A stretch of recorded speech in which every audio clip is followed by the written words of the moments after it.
द्वारका भारत के 4 धामों और 7 प्रमुख पवित्र नगरियों में से एक है।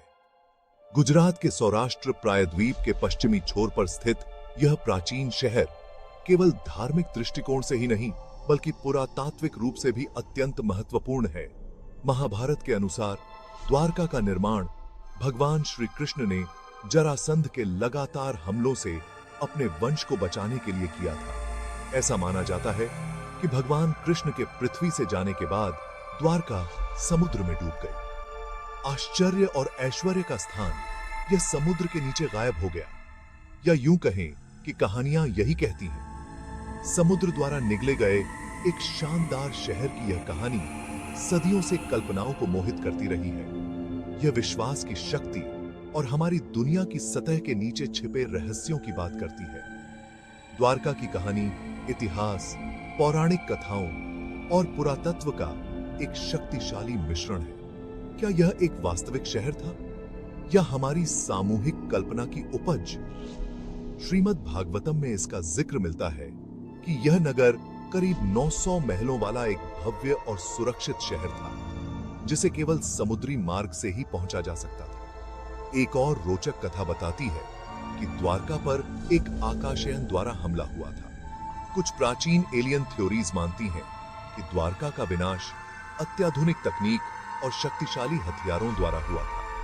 द्वारका की खोज भारत के समृद्ध अतीत के केंद्र में एक यात्रा है, जहां तथ्य और कल्पना के बीच की रेखाएं धुंधली हो जाती हैं।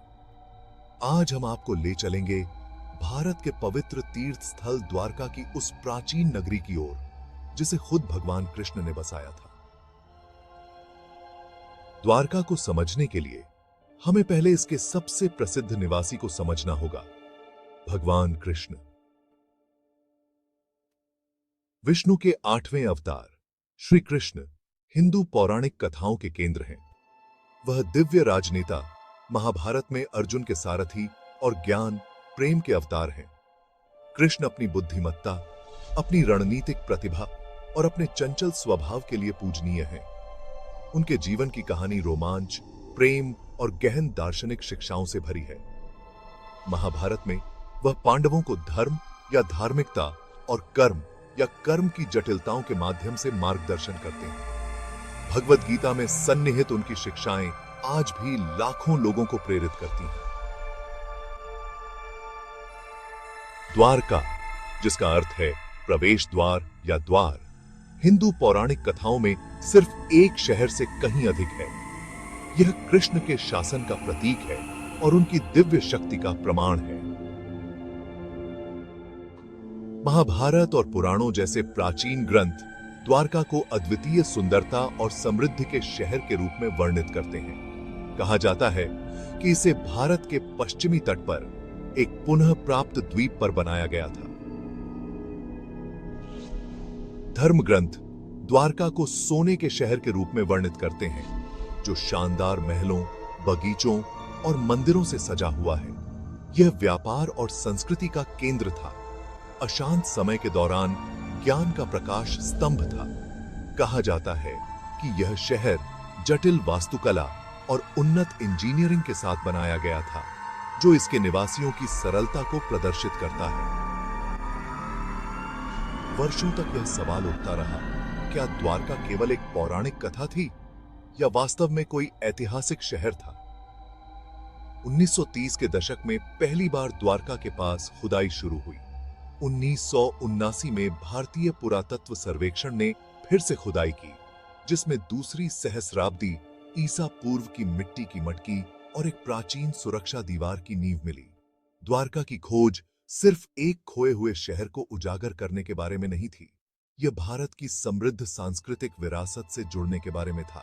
यह उन प्राचीन ग्रंथों के ऐतिहासिक आधार को सिद्ध करने या अस्वीकृत करने के बारे में था, जिन्होंने सहस्राब्दियों से भारतीय पहचान को आकार दिया है। 1983 से 1990 के बीच की गई खुदाई में 500 से अधिक प्राचीन वस्तुएं खोजी गईं, जिनमें पत्थर के खंभे और सिंचाई तंत्र भी शामिल हैं। 1960 के दशक में समुद्री पुरातत्वविद S.R. राव और उनकी टीम ने वर्तमान गुजरात में बेट द्वारका के तट पर उल्लेखनीय खोजों की एक श्रृंखला बनाई। 2007 में भारतीय पुरातत्ववेत्ता S.R. राव ने एक समुद्री खुदाई की जिसमें प्राचीन द्वारका के अवशेष प्राप्त हुए। उन्हें जलमग्न संरचनाएं, मिट्टी के बर्तनों के टुकड़े और अन्य कलाकृतियां मिली जो एक प्राचीन शहर के अस्तित्व की ओर इशारा करती थीं। इन निष्कर्षों ने पुरातात्विक समुदाय में उत्साह की लहरें भेज दी।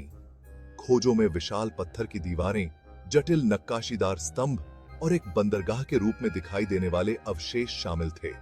कलाकृतियों के कार्बन डेटिंग ने सुझाव दिया कि वे कम से कम 3500 साल पुराने थे, जो उन्हें महाभारत के समय सीमा में रखते थे।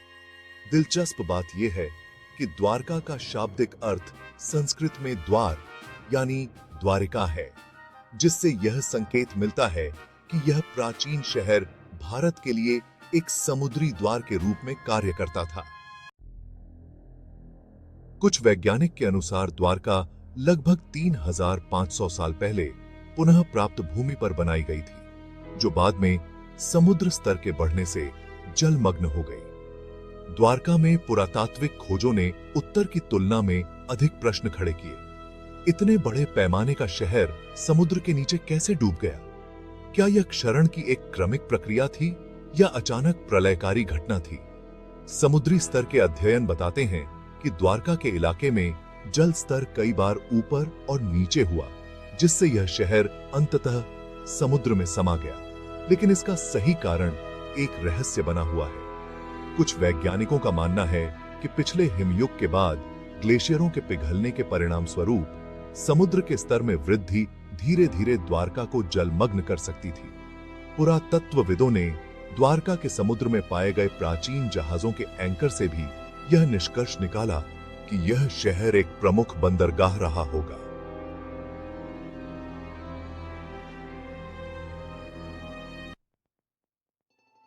द्वारका किंवदंतियों और लोक कथाओं में डूबा हुआ है।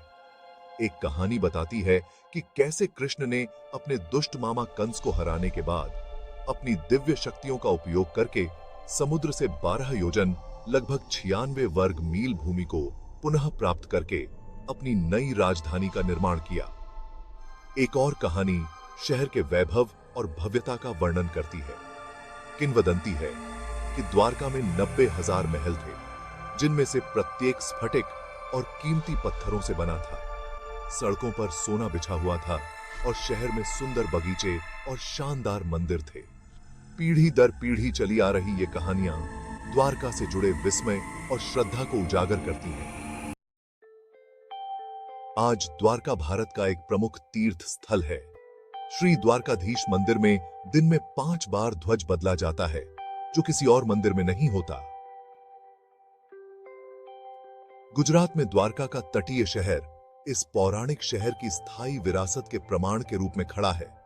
इसे हिंदू धर्म के 7 सबसे पवित्र शहरों सप्तपुरी में से एक माना जाता है और हर साल लाखों तीर्थयात्री यहां आते हैं। भगवान कृष्ण को समर्पित द्वारकाधीश मंदिर एक प्रमुख तीर्थ स्थल है। गोपी तालाब वह स्थान है जहां भगवान कृष्ण गोपियों के साथ क्रीड़ा करते थे। यहां आने वाले भक्त तुलाभार नामक प्राचीन परंपरा का अनुभव भी कर सकते हैं, जहां दानकर्ता का वजन अनाज से तौला जाता है, फिर वह मंदिर को दान कर दिया जाता है। द्वारका नगरी भले ही जलमग्न हो गई हो, लेकिन इसकी आत्मा आज भी लाखों लोगों के दिलों में बसी हुई है। साइट पर चल रहे पुरातात्विक कार्य से इसके रहस्यों का पता चलता रहता है, जो एक शानदार अतीत की झलक पेश करता है। द्वारका की यात्रा का सबसे अच्छा समय नवंबर से फरवरी के बीच है, जब यहां का मौसम सुहावना होता है।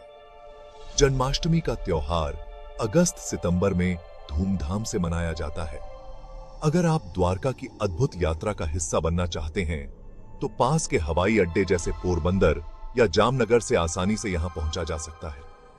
द्वारका की खोज केवल भौतिक खंडहरों की नहीं, बल्कि हमारे साझा मानव अतीत और विश्वास की स्थायी शक्ति की खोज की यात्रा है। ऐसी ही और भी वीडियोस के लिए हमारे चैनल को लाइक और सब्सक्राइब करें। धन्यवाद।